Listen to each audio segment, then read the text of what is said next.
Hello everyone, welcome to Kaushal classes. UP DElEd first semester में जितने भी स्टूडेंट्स ने एडमिशन लिया है तो जल्द से जल्द आप लोग कौशल क्लासेस के साथ जुड़ जाइए। चैनल सब्सक्राइब कर लीजिए क्योंकि आज से हमारे चैनल पर आपको यूपी डीएलएड फर्स्ट सेमेस्टर और थर्ड सेमेस्टर की सभी क्लासेस जो है वो स्टार्ट कर दी गई हैं। ठीक है, तो आप लोग जल्द से जल्द जुड़ जाइए। अभी तक सब्सक्राइब नहीं किया तो चैनल को सब्सक्राइब कर लीजिएगा। आज हम बात करेंगे आपके सिलेबस के बारे में। ठीक है, आप सभी को पता है कि आपके डीएलएड में कितने सब्जेक्ट हैं। फर्स्ट सेमेस्टर में 8 सब्जेक्ट हैं। ठीक है, 8 सब्जेक्ट आपको पढ़ने हैं, जिसमें से पहला आपका जो सब्जेक्ट है वो है बाल विकास एवं सीखने की प्रक्रिया, और ये बहुत इम्पॉर्टेंट आपका सब्जेक्ट है जी। ये 50 नंबर का है। ठीक है, हमें पास होने के लिए कितने नंबर चाहिए? 25 नंबर। ठीक है, आप 50 नंबर का पेपर है आपका, तो आपको बहुत ही अच्छे से तैयारी करनी है। तो जल्द से जल्द आप चैनल के साथ जुड़िए। वो इसलिए क्योंकि आपको इस चैनल पर हम कुछ भी एक्स्ट्रा नहीं पढ़ाएंगे। देखिए, टॉपिक हमारा क्या होता है कि बहुत लेंथी होता है, बुक्स में भी बहुत लेंथी लिखा होता है, बहुत ज़्यादा दिया होता है। ठीक है, हम इस चैनल पर आपको सिर्फ़ और सिर्फ उतना ही पढ़ाएंगे जितना आपको आपके एग्ज़ाम में हेल्प मिले। ठीक है, जितने उतने ही क्वेश्चन कराएंगे जितने से आप जब एग्ज़ाम देने जाएं वो क्वेश्चन आपको हूबहू अपने एग्ज़ाम में देखने को मिले। ठीक है, आज से पहले जो भी आपके प्रश्न एग्ज़ाम में पूछे जाते हैं उससे रिलेटेड हम आपको सिर्फ उतना ही पढ़ाएंगे, चैप्टर वाइज आपको पढ़ाएंगे। ठीक है, तो आप जल्द से जल्द जुड़िए। सबसे पहले आज की क्लास में आज हमारी क्लास फर्स्ट है। ठीक है, आज क्लास कौन सी है? आज क्लास है हमारी फर्स्ट। तो आज की क्लास में हम सिर्फ़ और सिर्फ सिलेबस डिस्कस करेंगे। ठीक है, किसका? बाल विकास एवं सीखने की प्रक्रिया का। ये हमारा क्या है? पहला आपका फर्स्ट पेपर है। ये फर्स्ट पेपर है और इसका आज हम संपूर्ण पूरा सिलेबस, कंप्लीट सिलेबस देखने वाले हैं कि क्या क्या हमें पढ़ना पड़ेगा, कितने चैप्टर्स हैं, उन चैप्टर्स के अंदर आपके क्या क्या कॉन्सेप्ट है, हमें क्या पढ़ना है। ठीक है, तो उन चैप्टर्स में से भी हम आपको सिर्फ़ और सिर्फ इम्पॉर्टेंट चीज़ें ही पढ़ाएंगे। ठीक है, जिससे आपको बेनिफिट मिले, आपके एग्ज़ाम में हेल्प मिले, नंबर गेन करने में आपको हेल्प मिले।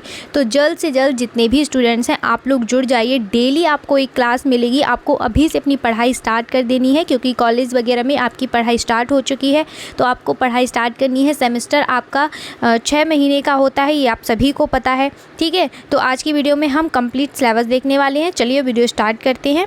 और सबसे पहला आपका जो चैप्टर है वो है बाल विकास। ठीक है, अब बाल विकास में आपको क्या क्या पढ़ना है वो हम देखेंगे। ठीक है, बाल विकास में देखिए आपको उसका अर्थ पढ़ना पड़ेगा, उसकी आवश्यकताएं क्या होती हैं, उसका क्षेत्र क्या है।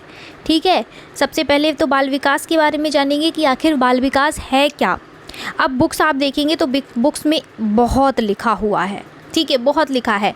हमें इतना पढ़ने की ज़रूरत ही नहीं है। हम इतना क्यों पढ़ेंगे भाई? हम अपने दिमाग में इतना लोड क्यों लेंगे? हमें तो सिर्फ उतना पढ़ना है जितना हमें अपने एग्ज़ाम में लिखना है। ठीक है, और सिर्फ हाईलाइट चीज़ें ही पढ़नी है, सिर्फ अच्छा पढ़ना है हमें, जिससे हमारे एग्ज़ाम में हमें नंबर गेन करने में हेल्प मिले। तो मैं आपको क्या करूँगी कि आपको जितना शॉर्ट में समझा पाऊँगी उतना मैं आपको बताऊँगी। ठीक है, जितना सिर्फ आपको लिखना है एग्ज़ाम में। अब जैसे कि 3 लाइनों में आपका काम चल जाएगा आपके एग्ज़ाम में। ठीक है, अगर आपसे मान लीजिए अति लघुत्री में पूछ दिया गया कि बाल विकास का अर्थ बताइए, तो आप 2 लाइनें ही तो लिखोगे। इतना पढ़ने की ज़रूरत क्या है आपको? तो हम सिर्फ़ और सिर्फ उतना ही पढ़ाने वाले हैं। अर्थ पढ़ेंगे, आवश्यकता और उसके क्षेत्र के बारे में पढ़ेंगे। नेक्स्ट आपको इसमें पढ़ना पड़ेगा कि बाल विकास की अवस्थाएं कितनी होती हैं। ये मान लीजिए कि बहुत ही मोस्ट इम्पॉर्टेंट आपका ये टॉपिक है। ठीक है, इसको हम बहुत अच्छे से कवर करेंगे क्योंकि इसमें से आपको ऑब्जेक्टिव क्वेश्चंस पूछे जाएंगे। ठीक है, फिर आपसे लघुत्री और अति लघुत्री में भी पूछा जा सकता है। मतलब बाल विकास की अवस्थाएं जो हैं इसको हम इसलिए भी इम्पॉर्टेंट मानते हैं क्योंकि आप जब आगे चल के, या फिर अभी आप बहुत सारे स्टूडेंट्स होंगे जो अभी जुलाई में सीटेट का एग्ज़ाम आने वाला है वो देने वाले होंगे। ठीक है, तो आपको क्या होगा कि सीटेट के एग्ज़ाम में भी आपसे ये अवस्थाएं पूछी जाती हैं, इनके बारे में क्वेश्चंस आते हैं। तो हमें बहुत ही अच्छे से हर चीज़ को कवर करके चलना है, क्योंकि जितना सिलेबस, जितने भी सब्जेक्ट का आप लेके चलिए, ठीक है, जो आपके सब्जेक्ट होते हैं, जितना सिलेबस आपसे डीएलएड में आप पढ़ते हैं इन चारों सेमेस्टर में, वही आपसे हमेशा सीटेट में पूछा जाता है, ठीक है, उसी का 70% आपसे सीटेट में पूछा जाता है। तो चलिए हम अवस्थाएं पढ़ेंगे, और अवस्थाएं कौन कौन सी होती हैं मैंने यहाँ पर हाईलाइट किया है, तो इन्हीं के बारे में हम पढ़ेंगे, जैसे कि शैशवावस्था, बाल्यावस्था और किशोरावस्था।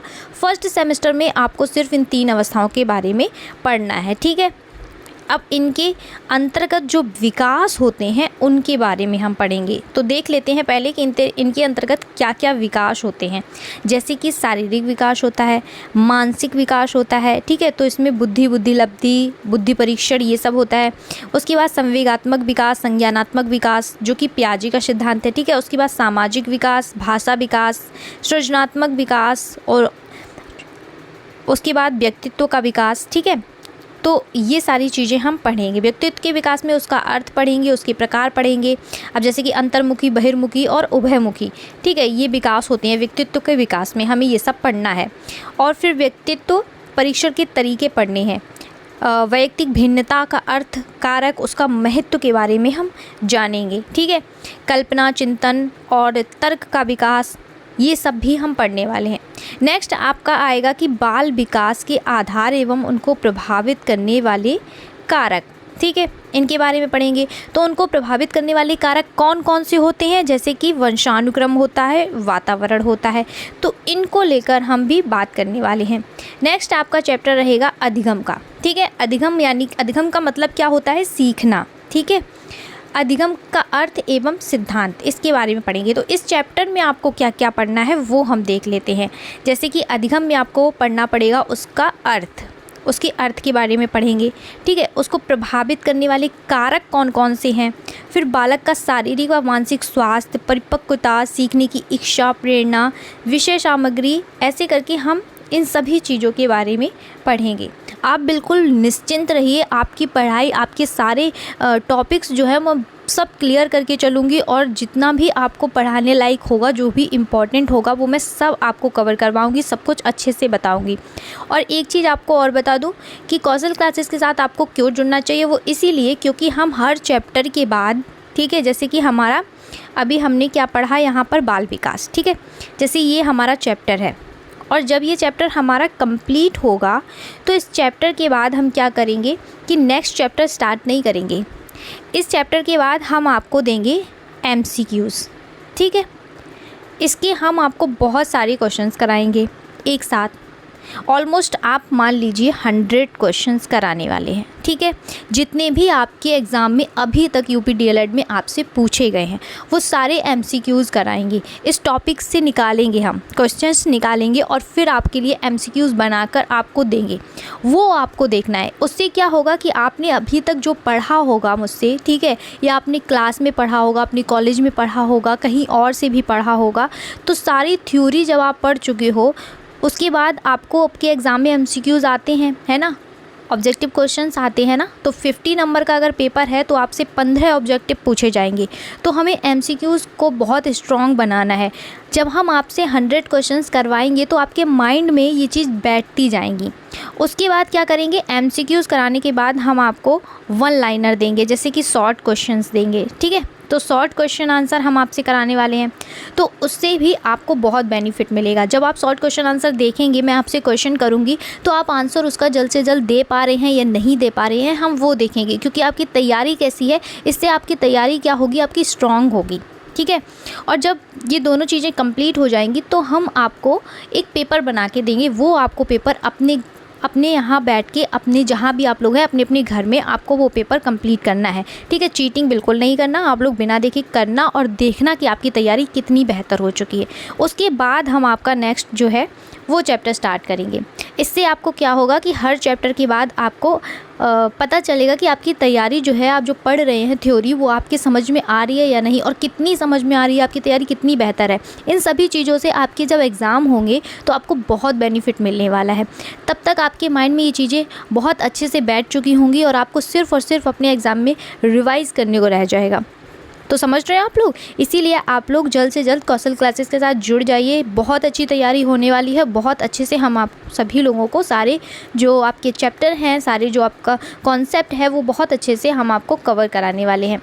चलिए नेक्स्ट हम देखते हैं कि इसमें हमें क्या पढ़ना है कि अधिगम की प्रभावशाली विधियाँ कैसे, जैसे करके सीखना, अनुकरण द्वारा सीखना, निरीक्षण करके सीखना, इन सभी चीज़ों के बारे में हम जानेंगे। ठीक है, कि प्रोजेक्ट विधि क्या होती है, समूह अधिगम क्या होता है, सबको हम डिटेल से समझेंगे बहुत अच्छे से। ठीक है, नेक्स्ट आपको पढ़ना है कि अधिगम के नियम, जैसे कि थॉर्नडाइक के सीखने के मुख्य और गौड़ नियम सीखेंगे। ठीक है, तथा सीखने सिखाने से इनका महत्व क्या होता है इसके बारे में भी हम जानेंगे।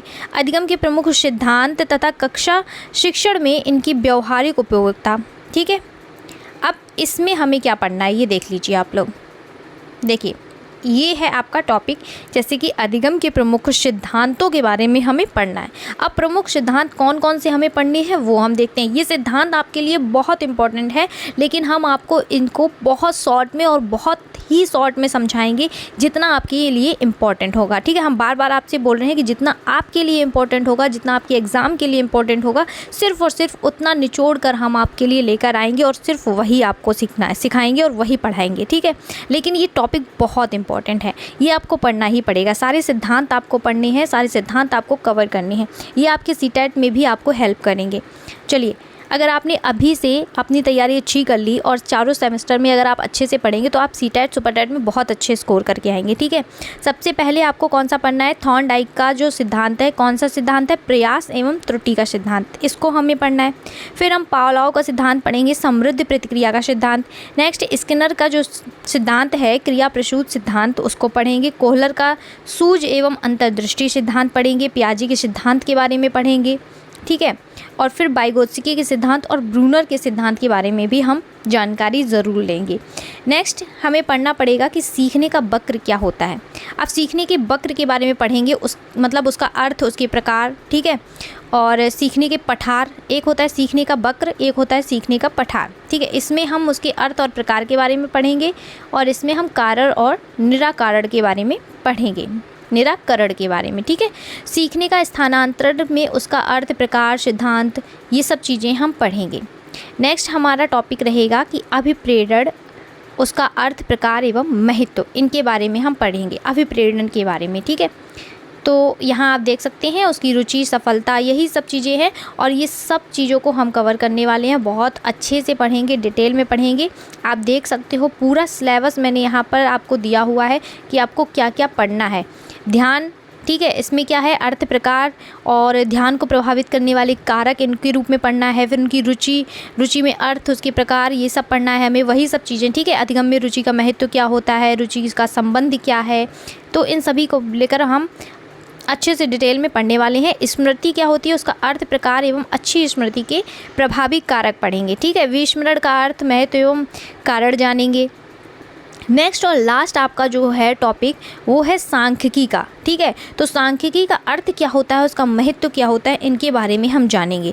अब उसमें आपके सांख्यिकी में दिया जाएगा माध्य, माध्यिका और बहुलक। तो माध्य, माध्यिका और बहुलक के बारे में आपको अच्छे से पढ़ना है, क्योंकि ये आपको सीटेट में भी आपसे पूछा जाता है। ठीक है, सारी चीज़ें जितनी भी आप डीएलएड में पढ़ेंगे, यकीन मानिए आप डीएलएड में जितना भी पढ़ेंगे वो आपको सीटेट में देखने को मिलेगा। ठीक है, तो आप डीएलएड में जो आपका बाल विकास का चैप्टर, स्पेशली आप इसको बहुत अच्छे से पढ़िएगा, क्योंकि सीटेट में जो सीडीपी का पेपर होता है वो आपका बहुत अच्छा जाने वाला है। ठीक है, अगर आप अभी से तैयारी अपनी अच्छी कर लेंगे और अच्छे से कवर करेंगे। तो ये था आज का आपका सिलेबस, फर्स्ट चैप्टर का आपका सिलेबस था। बाकी जितने भी स्टूडेंट्स हैं, आप सभी से रिक्वेस्ट है, अगर आप लोगों ने अभी तक चैनल को सब्सक्राइब नहीं किया है तो कर लीजिए। आप लोगों को पीडीएफ चाहिए तो टेलीग्राम चैनल के साथ आप जुड़ सकते हैं। अगर आपका कोई क्वेश्चन है, आप मुझसे कोई क्वेश्चन करना चाहते हैं जिसके बारे में आप कंफ्यूज हैं, ठीक है, और आपको कुछ चीज़ें समझ में नहीं आ रही हैं, तो आप व्हाट्सएप चैनल के साथ भी जुड़ सकते हैं। लिंक आपको दोनों का डिस्क्रिप्शन बॉक्स में मिल जाएगा, वहाँ से आप डायरेक्ट लिंक से आप डायरेक्ट ज्वाइन हो सकते हैं। ठीक है, तो जल्द से जल्द आप लोग जुड़िए, और अगर वीडियो अच्छी लगी है, इन्फॉर्मेटिव लगी है, तो अपने दोस्तों के साथ ज़रूर इस वीडियो को शेयर करिएगा। एक लाइक ज़रूर कर दीजिएगा, क्योंकि आपका एक लाइक मुझे मोटिवेशन देता है और अच्छे से काम करने के लिए। चलिए, इसी के साथ मिलते हैं नेक्स्ट वीडियो में, तब तक के लिए नमस्कार।